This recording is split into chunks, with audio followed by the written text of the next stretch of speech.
Today, in short period of time, the pandemic COVID-19 has impacted most business, jobs, and especially to education, where classes need to be suspended in order to protect the students and all staff of the school. Good day, my dear panelists. Let me introduce myself. I'm Jerevic Quilaton. I'm project manager of this project, and today we will discuss our Capstone project entitled Online Integrated Learning Management System for PLMar. And this is my members, Mr.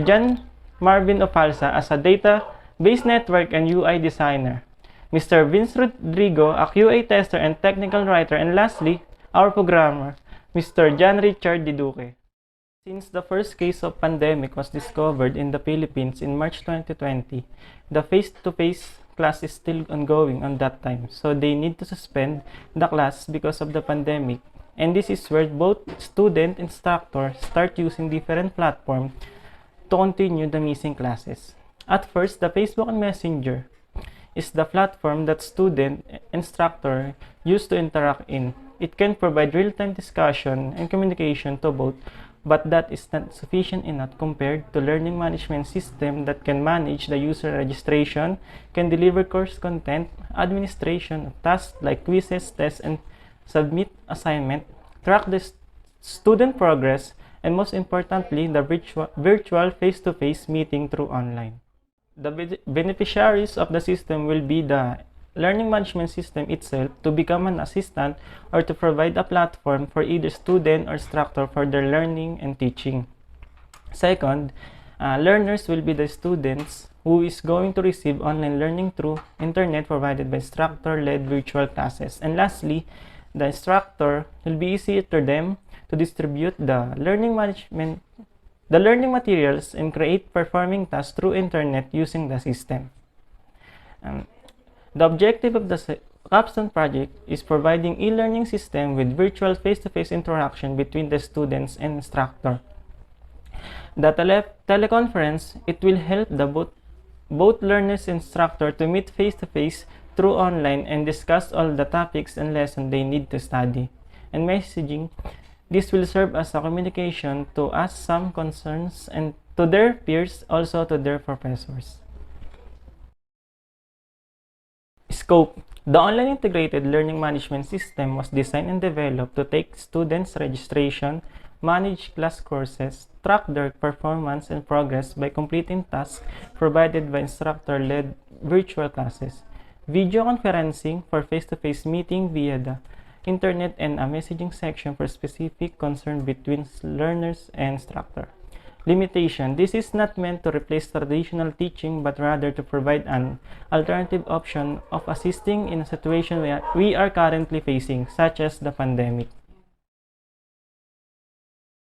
Good day, I'm Marvin Ofalsa and I'm here to discuss Chapter 2, the synthesis of this Capstone project.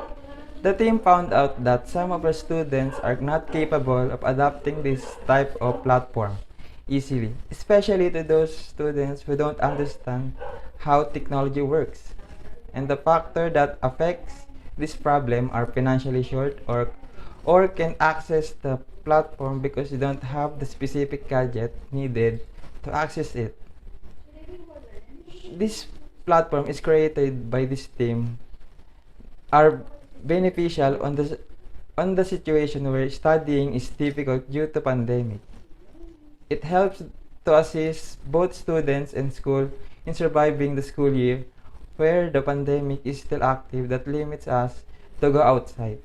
But it may not enhance the skills of the students who need to practice face-to-face learning. Our team discovered that LMS is intended to manage learning materials and distribute learning activities, but doesn't train and develop some specific skills of the students. Because the main functionality of the system is necessary for organizing and administering training differs from the framework required to teach and learn through online. As a result of these findings, the online learning management system for Pamantasan ng Lungsod ng Marikina will help the system's future development and will be able to incorporate new features that will improve the system effectiveness. Good day everyone, I'm Vince Rodrigo. Let me discuss the technical background of our project proposal. On the development hardware requirements, the table shows the system requirements for the laptop that the team will use to develop the system can be minimum specs, but it's more efficient if the recommended specs will be used. On the development software requirements, the softwares the team will use for the development are PHP for the backend, MySQL for the database, SAMP for the web server, HTML for the system structure, JavaScript for backend and frontend coding, Visual Studio for integrated development environment, and lastly, web browser. For the meantime, this is all software we need to develop the project. On the development network requirements, we're using the PLDT's internet connection for the development. The development peopleware involves all the project team includes the project manager for allocating the task to the all members, database network and design, UI designer, system analyst, technical writer, QA tester, and the programmer. On the development operational cost, we estimated the cost of the system in the span of 3 months of the project development plus all of the servers we need to publish the system. On the system deployment requirements, this chapter discusses the technicality of the deployment of the system and how it will use by the user. Deployment hardware requirements. The user must have all the required specs for the system to work even though it has minimum specs.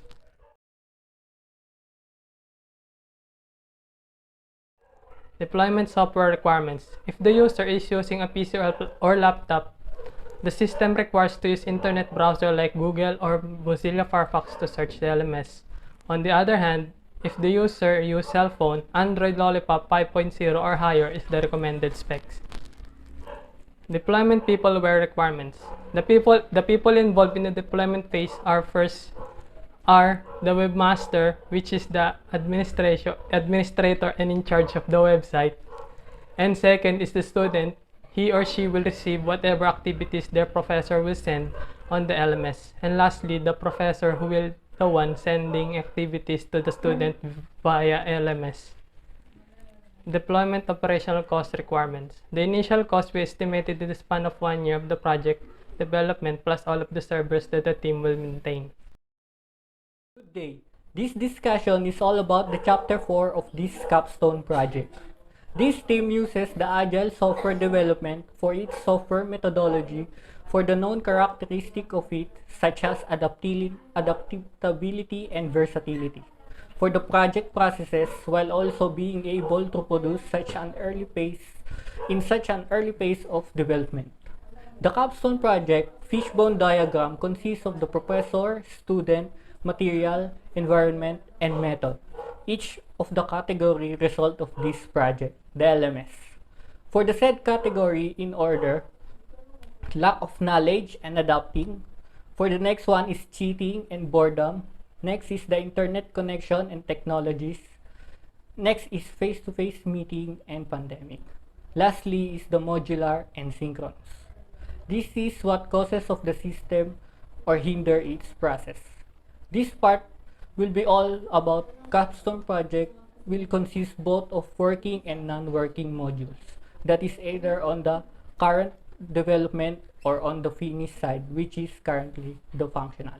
Currently, the functional ones are login and registration module, system registration approval module, the dashboard, class creation and joining module, workload creation module. The non-working ones are the message module, schedule or the calendar module, the room or the video teleconference module. The project also consists of 2 types of user, which is the participant and the creator. The former one is the one who participates on the creator's creation, which is also the class or even the room. The latter is the one who creates activities and workloads that will be assigned to each member of the class. But not to be confused, both of the functionality of the website will be accessible to all users, and this is just but a demonstration of what we see or what is visible.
Thank you for listening to this Capstone project discussion again entitled Online Integrated Learning Management System.